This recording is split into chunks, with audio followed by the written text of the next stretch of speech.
BJP OBC സംസ്ഥാന സെക്രട്ടറിയായിരുന്ന advocate Ranjith Sreenivasan വധക്കേസിൽ വിധി ഈ മാസം 30-ന് മാവേലിക്കര അഡീഷണൽ സെഷൻസ് കോടതി ജഡ്ജി വിജി ശ്രീദേവിയാണ് വിധി പറയുക. SDPI PFI ഭീകരരായ 15 പേരാണ് പ്രതികൾ. വിവരങ്ങളുമായി നിഷ ദിലീപ് ചേരുന്നുണ്ട്. നിഷ, എന്തായാലും ശിക്ഷാവിധി എന്നാണ് പറയുന്നത് എന്നുള്ളത് ഇപ്പോൾ വ്യക്തമായി കഴിഞ്ഞ ഈ മാസം 30-നാണ് ശിക്ഷാവിധി വരിക.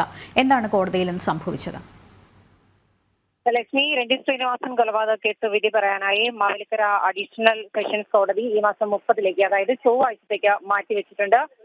PFI SDPI ഭീകരരായ 15 പേരും കുറ്റക്കാരാണെന്ന് കോടതി കഴിഞ്ഞ ശനിയാഴ്ച കണ്ടെത്തിയിരുന്നു. ശിക്ഷയെക്കുറിച്ച് പ്രതികൾക്ക് പറയാനുള്ളത് എന്താണ് എന്ന് കോടതി ഇന്ന് വിശദമായി തന്നെ രേഖപ്പെടുത്തിയുണ്ടായി. ഓരോ പ്രതികളെയും വിളിച്ച് അവർക്ക് സമയം നൽകി അവർക്ക് എന്താണ് പറയാനുള്ളതെന്ന് കേട്ടതിന് ശേഷമാണ് ഈ ഒരു 30-ാം തീയതിയിലേക്ക് കേസ് വിധി പറയാനായി മാറ്റിവെച്ചിട്ടുള്ളത്.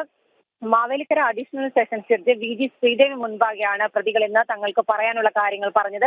എന്തായാലും പ്രതിഭാഗം അഭിഭാഷകൻ ഇന്ന് കോടതിയിൽ പറഞ്ഞത് വിധി പറയാനായി അല്പം കൂടി സമയമാണ് ആവശ്യപ്പെട്ടത്. എന്നാൽ അത് സാധിക്കില്ല എന്ന് കോടതി തീർത്ത് പറയുകയുണ്ടായി. കാരണമായി ഈ പ്രതിഭാഗം പറഞ്ഞത് പ്രതികളെ സംബന്ധിച്ച് 4 റിപ്പോർട്ടുകൾ കോടതിയിൽ ഹാജരാക്കിയിരുന്നു. അതിലെ കണ്ടന്റ് എന്താണെന്ന് പ്രതിഭാഗത്തിന് അറിയണമെന്ന കാര്യമാണ് ഇവർ പ്രധാനമായും ഉന്നയിച്ചത്. ലോ ഓഫീസറുടെ റിപ്പോർട്ട് കൂടി ഇനി വരാനുണ്ട്. ലോ ഓഫീസറുടെ report, probation officer report, jail സൂപ്രണ്ടിന്റെ റിപ്പോർട്ട്, ഒപ്പം തന്നെ പ്രതികളുടെ മാനസിക ആരോഗ്യ നിലയെക്കുറിച്ചുള്ള റിപ്പോർട്ട്. ഈ 4 റിപ്പോർട്ടുകളാണ് കോടതിയിൽ നിന്ന് സമർപ്പിച്ചത്.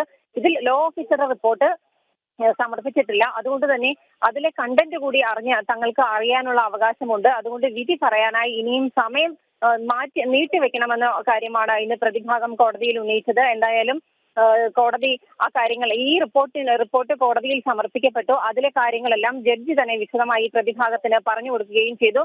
എന്തായാലും എല്ലാ കാര്യങ്ങളും കഴിഞ്ഞതിന് ശേഷം കോടതിയിൽ വാദപ്രതിവാദങ്ങളിൽ എല്ലാം പൂർത്തിയായതിനു ശേഷമാണ് ഈ വിധി പറയാനായി രഞ്ജിത്ത് ശ്രീനിവാസൻ കൊലക്കേസ് വിധി പറയാനായി ഈ മാസം 30-ലേക്ക് മാറ്റിവെച്ചിട്ടുള്ളത്.